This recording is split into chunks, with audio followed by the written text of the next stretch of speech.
Today's episode is sponsored by No Strings Attached e-News, your premier online magazine with interesting and informative articles from lifestyle, entertainment, and news worldwide.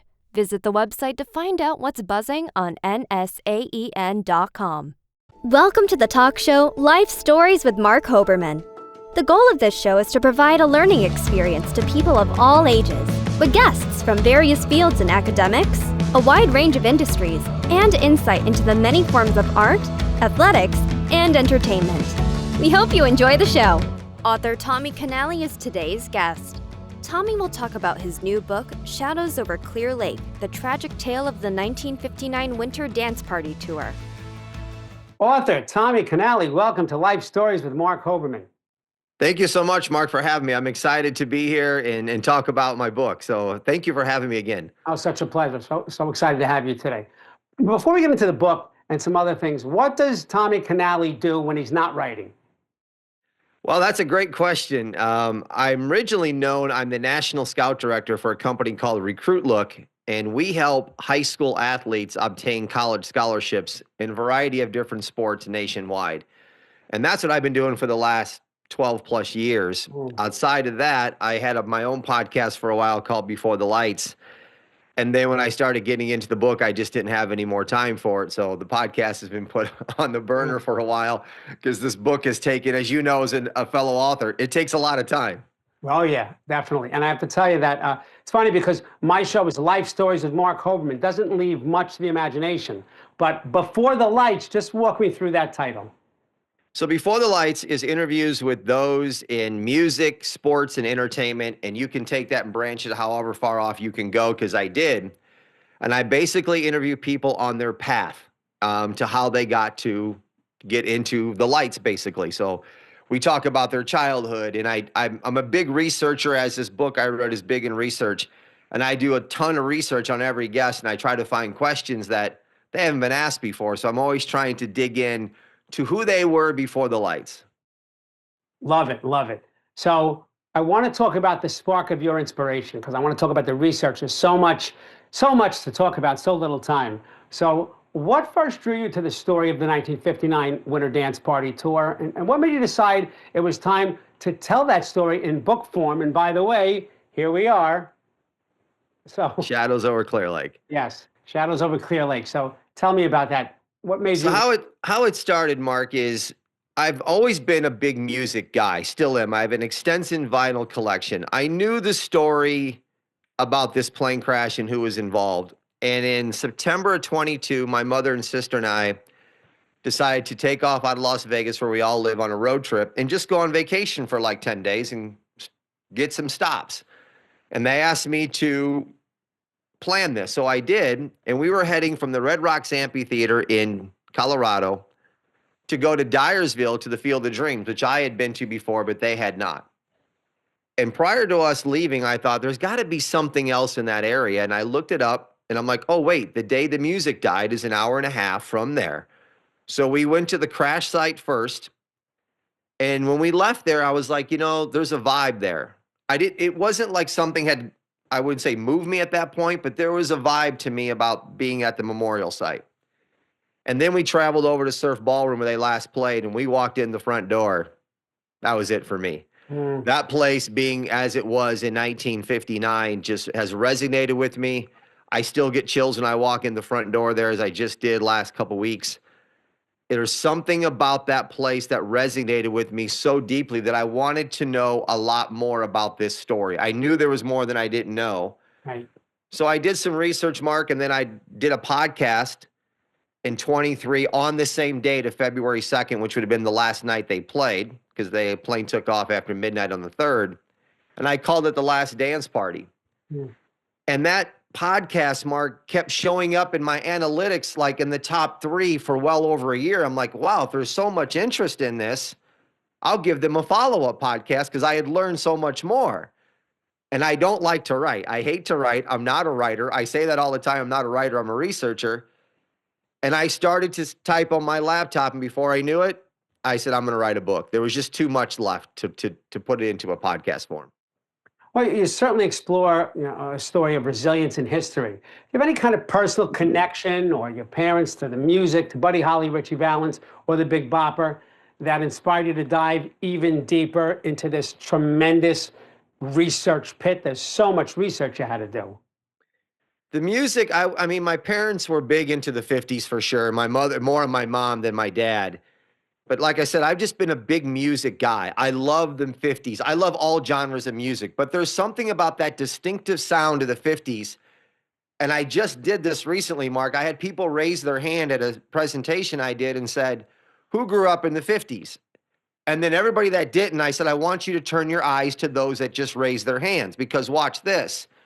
When I say to you, what was it like to grow up in the 50s with sock hops and muscle cars and cruising Main Street and having root beer floats at the root beer stand and going to the drive-in and having poodle skirts and guys with their slick back hair and their cigarettes rolled up?" Those teenagers that are much older now, their eyes get brighter, their smiles get wider, and the energy lifts them. It's something about that era, that distinctive era of the 50s, that resonates still to today. And you can take the 60s and 70s. When I've asked people before, what was it like to grow up in the 60s and 70s? The common answer is, well, if you remember it, you didn't grow up in the 60s and 70s. So there's something about that distinctive style of the 50s that had, I wanted to, that's where I started the book. Like, I need to explain to these people, and I obviously didn't grow up in the 50s, but what was it like? And that's kind of where this whole circle comes to fruition with this music and this story. So interesting, because as we discussed earlier, I did write a memoir, and I didn't have to do any research for part of it because my brain was the research, happened to me.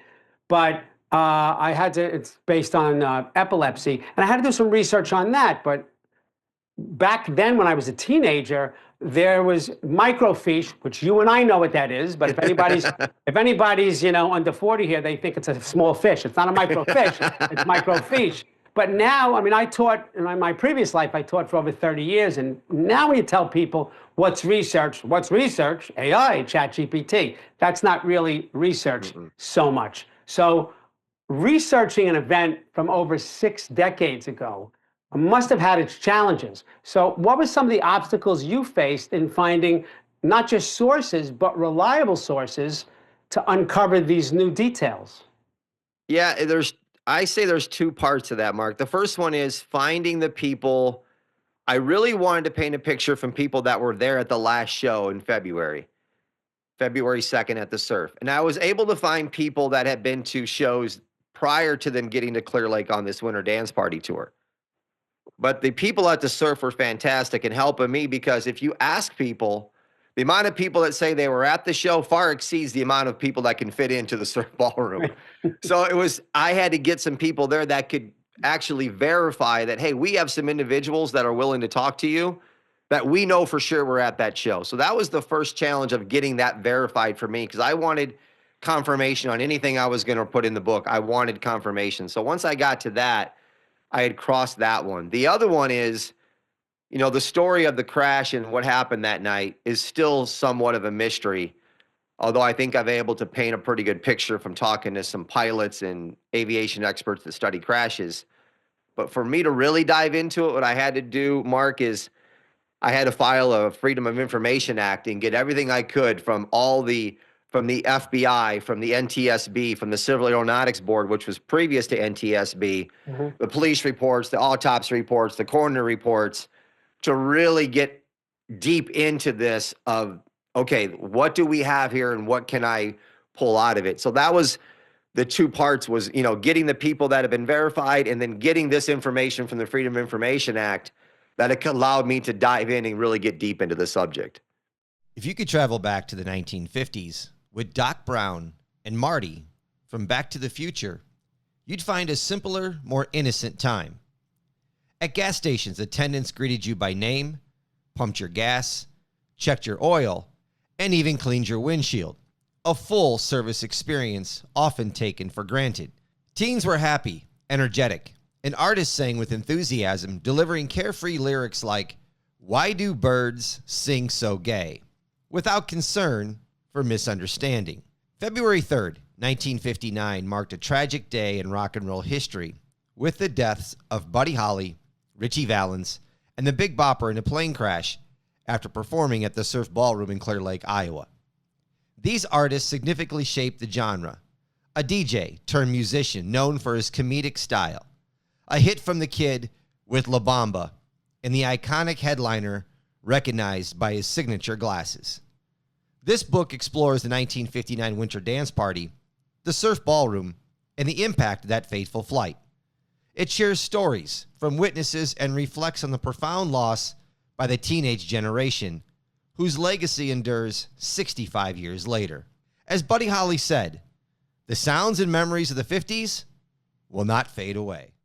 This is even more impressive now because I have to tell you, Tommy, that I do a lot of reading. Most of my reading is fiction, but all the things you just mentioned, people would think this is 800 pages. How were you able to take so much information, tell it in such an interesting manner, and get all those details in such a daunting task? How were you able to do that? I'm not going to say in this condensed manner, but tell such a story with such detail in so few pages. Yeah, the book's 170 pages. I think the story's like 135, 140. So what I wanted to do, Mark, with that, and that's a great question, is I realized that for me as somebody who reads, I'll read a book and put it on the shelf, and I may or may not ever read that book again unless I have a reason to go back to it. But I wanted to do something with my book, the fact that when you read it, you felt like I need to read it again because there's so much information in there, and I want to really understand the book. So I condensed, as you just perfectly put it, I condensed all this information into these smaller chapters. And another thing that I did with this book on purpose is I did not put chapter numbers. I did not want people to go, that was chapter 4, that was chapter 7. I want people's brains to start to understand that, okay, this chapter is called The Tour Continues, and it talks about the tour moving on after the crash, or this is Shredded Innocence, or this is Buddy Holly. So I didn't put numbers in the chapters at all because I want people to start to remember all this stuff that happened with this whole story in 1959. So I really was, when I wrote, I would write it and read it, and then I would like, okay, there's too much fluff, and I would pull the fluff out. I'm like, I don't need the fluff. I'm not trying to expand this and make this a 600-page book. I'm trying to tell the story in as few words I can, but also get the point across. And that's kind of where I went with it. And I've taken it a step further with everything I'm doing with this book has to have a relation to a date or dates of this story. So I released the book on July 27th, which is the same day that That'll Be the Day by Buddy Holly was released on Brunswick Records, which was the second release of that after the Decca version. And then I priced it at $23.59 on Amazon purposely for the date of February 3rd, 1959 for the crash. And I can't tell you how many people now have told me, I will never forget the day of the crash. I'm like, if you never read the book, that to me is a home run because you're remembering the date. I didn't even realize that. I think that's unbelievable. I have to tell you that. Boy, I wish I met you before I wrote my book because I have what I think are very clever chapter titles, but there's a number next to them. And I never would have put those chapter numbers in had I spoken to you beforehand. So where were you in 2017? I love that. As we said, your book is called Shadows Over Clear Lake. So what are some of the shadows or overlooked aspects of this tragedy that you felt needed to be brought into the light? You know, the word shadows is, it took me a long time to come up with that title, but when I got it, I knew I was on it. And for me, the shadows are, first off, who these artists were. It was surprising to me, Mark, how many people, even from that genre, and even the people from that generation and the younger generations, they know the names, but they don't know the artist. Right. So that was one of the shadows I wanted to clear up is who are these three artists? So I did a chapter on each. And then I think the forgotten name, and I do this in every one of my presentations, is the pilot, Roger Peterson. He's forgotten, although there's a memorial for him next to the memorial site at the crash site. And even to this day, people do not put his name in. When you mention the day the music died, it goes to the three artists. Right. And they don't mention pilot Roger Peterson, who was the fourth person. So that was a shadow. The other one is, what happened that night?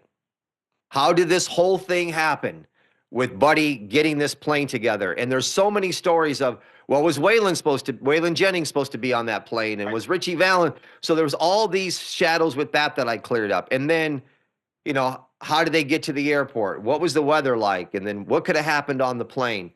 So I think there was a lot of these shadows that I was able to try and go, okay, that's the perfect title for this book, and some things I need to get into in this book to help clear up some of this stuff. Well, and you certainly do that, but we often hear about the day the music died in pop culture, but rarely about the human stories behind it, as you mentioned. So was there a particular personal story, maybe from a family member, a friend, or community member, or concert goer that really stayed with you while you were writing? Yeah, and it's on the Big Bopper. What's funny, Mark, is J.P. Richardson, his real name is Giles Perry Richardson. His son was named Giles Perry Richardson Jr., known as J.P. Jr. And in 1988, he received a letter from Dick Clark stating that your dad didn't like the name Giles Perry. He wanted to be known as J.P. But I find it ironic that today people know him as the Big Bopper. They don't know him as J.P. But the story that I think is most resonating of all three artists is this. J.P. Jr. was born 3 months after his father died in that tragic plane crash. So he never met his dad. And years later, he wanted to know, because his father's body was found 40-some feet beyond the wreckage, had he survived that crash, or could he possibly have been shot? Because there was a gun that was found the next spring after the snow thawed by a farmer that belonged to Buddy Holly, who had it with him for basically protection purposes because they were carrying cash in those days. And there was a cartridge missing. And they thought there's all these conspiracies that the pilot was shot and that none of that is true. The only cartridge that was fired from that gun, Mark, is from the farmer who found it when he wanted to know if it worked, and he fired it up in the air to see if it worked, and he turned it over to the sheriff's department. That's the only cartridge that was fired. So J.P. Jr. gets a hold of Dr. Bill Bass, who is the rock star of forensic anthropology, and rest his soul, he's passed on as well. And they exhume J.P. Richardson, the Big Bopper. They get the casket open, and J.P. Jr. is there. So imagine the first time you ever lay eyes on your parent is when they open the casket, if they bring them up from the grave some 30, 40 years later.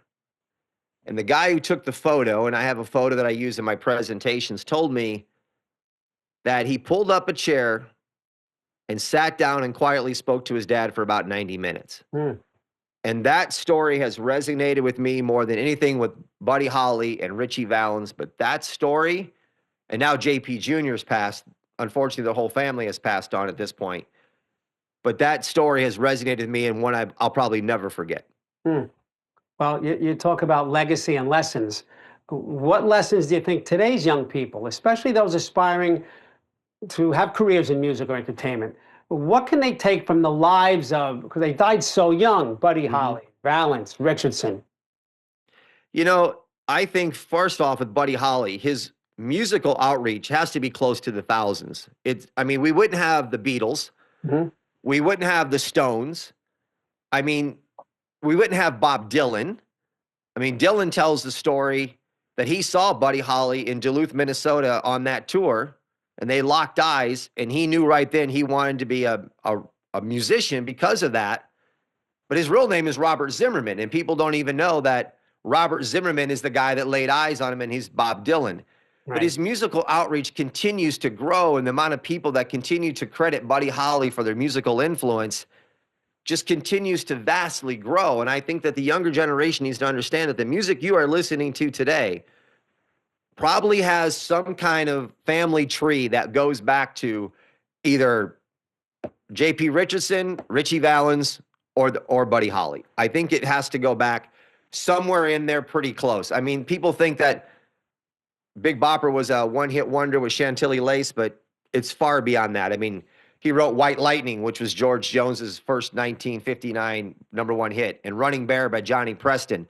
And their tentacles continue to grow out. So I think that generations need to understand what you're listening to today probably has some influence to one of those three artists.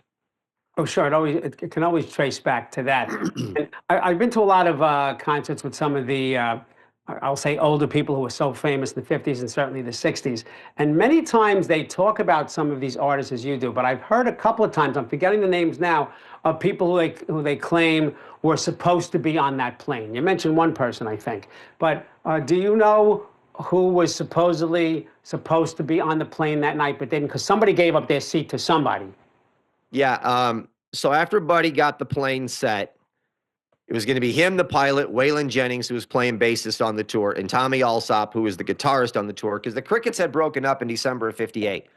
So he had a makeshift band with him. His drummer, Carl Bunch, did not make that trip to Clear Lake because when the bus broke down outside of Ironwood, Michigan, the night before, Carl Bunch got frostbite and was taken to a hospital in Michigan. So when they had it set, it was going to be those four. The Big Bopper had the flu. He wasn't feeling well at all. Richie had a terrible cold, and Big Bopper goes to Waylon Jennings and says, "Can I have your seat?" Waylon says, "It's okay with me if it's okay with Buddy." So Buddy comes back to Waylon and says, "Are you good with this?" And Waylon said, "I'm cool with it." So these are kids now. Buddy jokingly says to Waylon, "I hope your old bus freezes up," because they had gone through 5 buses. They were school buses with no heat. Right. And Waylon jokingly says back, "I hope your own plane crashes." And it screwed up Waylon for the rest of his life. Oh. He was never able to shake that. Everybody thinks there was a coin toss between Waylon and Richie, and that's not what happened. When they were getting ready to leave, Buddy asked Tommy Alsop to make a last check of the dressing room. And as he was going there, Richie was signing autographs outside the dressing room. And Richie said to Tommy, "Are you going to let me fly?" And Tommy reached in his pocket, grabbed a 50-cent piece and said, "Call it." And Richie said heads, wins the toss, and loses his life. After the plane crash, there was thought that Tommy Alsop was originally on that plane and he was deceased as well because they found his wallet. But he had given his wallet to Buddy Holly because Tommy's mom had written him a letter and it was sitting in Fargo, North Dakota, and they need identification to pick it up. So he just gave Buddy his wallet. When they found his wallet, they thought he had been in the wreckage as well because the pilot was pinned inside the wreckage and the 3 artists were thrown. And they thought maybe Tommy was still pinned inside, but they realized that he was not on that flight. Well, people often say, you don't know what you don't know, but now we know what you do know. So on a personal level, what was the hardest part of writing this book for you? Was it the research, the emotional weight of the subject, or something else entirely? It was trying to put it into an order that would make sense, not only to me, but to a reader to read easily. And I had moved different chapters around several times, and I just could not get it to where I liked it. And then I finally just one night in the middle of the night, it kind of hit me going, wait, this is the way to do it. And I jumped up and wrote it down real quick and then figured it out the next day. But that was the hardest thing for me, was getting them in a chronological order. And then once I got it to the order it's in now, it flows. And I've had a couple people that have read the book have made comments to me going, "I love how you started and ended the whole story." I'm like, okay, then that I accomplished that goal that I was looking to do. Right. Well, yeah, you certainly did that. You have rave reviews. Now that Shadows Over Clear Lake is out, what is your hope for readers? And what do you want them to carry with them after turning the last page? Both about the music legends we lost, about resilience in the face of tragedy. What do you want them to feel? It's a couple of things. So the first thing there's 3 things I want to accomplish with this book. One, I wanted to get this exposed to the generations behind us that don't know who they are. And I want them to understand who these legacies are, who this music is. That was one thing. 2, I want everybody to know the story and who these artists were. But the third thing, and this is the biggest, I would say, the push right now, is where's the plane? The plane has not been seen. It was dismantled and examined by the Civil Aeronautics Board. It was given back to its owner, which was Jerry Dwyer at the time, still is. and it's not been seen since. Some people say he destroyed it. Others say he buried it. He passed away from Alzheimer's, and there were people who told me that he told them he buried it and forgot where he put it. And then I spoke to Jim Collison, who's 91 when I interviewed him a couple years ago. He was on the scene that morning and knew Jerry personally. He said he had a conversation with Jerry some time ago, and Jerry told him, I'm telling everybody I buried it, but I got it hidden. And I'm not going to tell anybody where it is. I'm going to sell it for my retirement, and I'm going to write a book and tell what the real reason is I feel like that plane came down, because he always said the cab report was wrong. But he never did either. And the plane's not been seen. So I just recently came back from Clear Lake and doing a presentation at the Surf and helping them do a soft grand opening of their new music experience center. And when I got done with my presentation, over half the room was buzzing going, we got to find that plane. Because I want to get that plane back where it should be, on display at the Surf or the Experience Center, which is right next door. And the whole world will come want to see it. Because when I asked the question, Mark, in that room, how many people here would pay a fee to see the wreckage? All the hands went up. I mean, the whole world would make a trip back to Mason City area and Clear Lake just to get eyes on whatever wreckage is available. So I'm hoping, I just talked to another gentleman yesterday that he's from that area. He's going to go to the records department, and he wants to find out the records of all the properties that were owned by the Dwyers that maybe have since been sold on since they've passed. And see, do any of these properties have a storage unit or a barn or a shed or a garage that this plane wreckage could be sitting in? Well, I have to tell you, we're almost at the end of the interview, and things stay in my head and resonate with me, and I still think about some of your answers, but I can't lie. Everything just flew out for a minute, and all I'm asking is, where's that plane?